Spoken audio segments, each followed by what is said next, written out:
یہ کہانی 3 سچے دوستوں حیدر، زبیر اور فہد کی ہے، جن کی دوستی بچپن سے تھی۔ ان کی زندگی الگ الگ راستوں پر چل نکلی، مگر قسمت نے ایسا امتحان لیا کہ ان کی دوستی محبت، قربانی اور وفاداری کی مثال بن گئی۔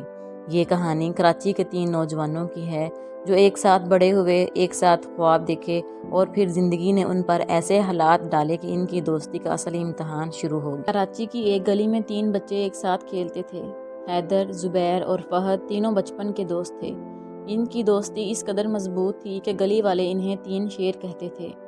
حیدر سب سے زیادہ عقل مند اور سمجھدار تھا، وہ ہر وقت دوسروں کی مدد کے لیے تیار رہتا۔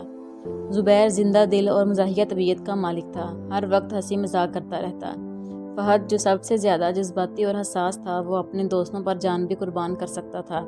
یہ تینوں ہر وقت ساتھ رہتے، اسکول میں، کھیل کے میدان میں، اور یہاں تک کہ جب کسی کو کوئی پریشانی ہوتی تو باقی دونوں اس کے ساتھ کھڑے ہو جاتے۔ ایک دن زبیر کے والد کا انتقال ہو گیا اور حیدر اور فہد نے اسے سنبھالنے کی ذمہ داری لے لی۔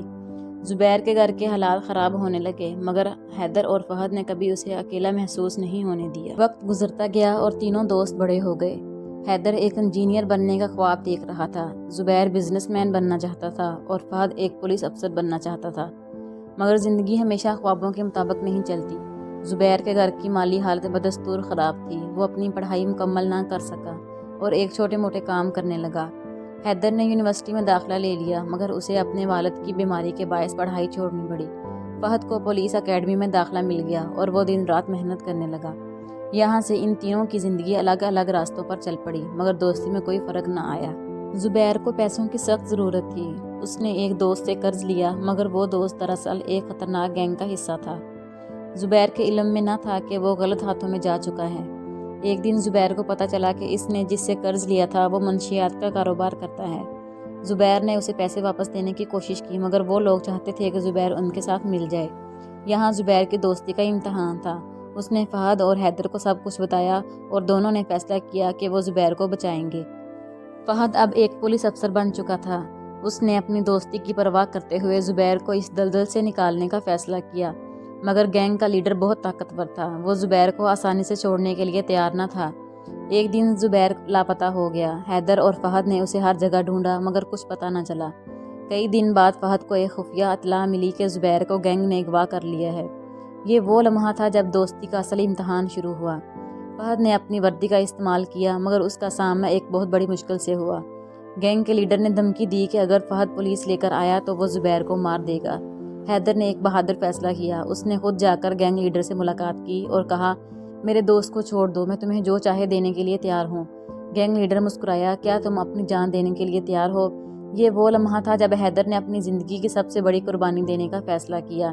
فہد نے قانون کا سہارا لینے کی بجائے اپنی عقل سے کام لیا۔ اس نے پولیس فورس کو خفیہ طریقے سے گینگ کے اڈے پر بھیجا اور زبیر کو زندہ بچا لیا، مگر گینگ لیڈر نے حیدر کو زخمی کر دیا تھا۔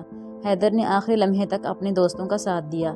زبیر نے روتے ہوئے حیدر کا ہاتھ پکڑا اور کہا، تم نے اپنی جان ہمارے لیے خطرے میں ڈال دی، ہم تمہارے بغیر کیسے رہیں گے؟ حیدر مسکرا کر بولا، دوستی صرف خوشی کے لمحوں میں نہیں ہوتی، بلکہ تب ثابت ہوتی ہے جب جان دینے کا وقت آئے۔ حیدر بچ تو گیا، مگر اسے ہسپتال میں کئی دن رہنا پڑا۔ فہد نے اپنی نوکری کی پرواہ کیے بغیر دوستوں کو بچایا، اور زبیر نے زندگی میں پہلی بار احساس کیا کہ اصل دولت پیسہ نہیں، دوستی ہے۔ یہ واقعہ تینوں کی زندگی بدل کر رکھ گیا۔ زبیر نے محنت سے کام کرنا شروع کیا، حیدر نے اپنی انجینئرنگ کی ڈگری مکمل کی اور فہد نے گینگ کو جڑ سے ختم کر دیا۔ یہ کہانی ختم نہیں ہوئی، بلکہ ہمیشہ کے لیے ایک مثال بن گئی کہ دوست صرف نام کے نہیں ہوتے، وہ وہی ہوتے ہیں جو ہر حال میں ساتھ دیتے ہیں۔ یہ تینوں دوست ایک بار پھر ایک ساتھ تھے، مگر اب پہلے سے زیادہ مضبوط۔ زبیر نے اپنا کاروبار کھڑا کیا، حیدر نے انجینئرنگ میں کامیابی حاصل کی اور فہد ایک ایماندار اور بہادر پولیس افسر بن گیا۔ یہ کہانی اس بات کا ثبوت ہے کہ سچی دوستی ہر مشکل کا سامنا کر سکتی ہے۔ دوست وہ نہیں جو اچھے وقت میں ساتھ ہو، بلکہ وہ ہے جو برے وقت میں بھی ہاتھ نہ چھوڑے۔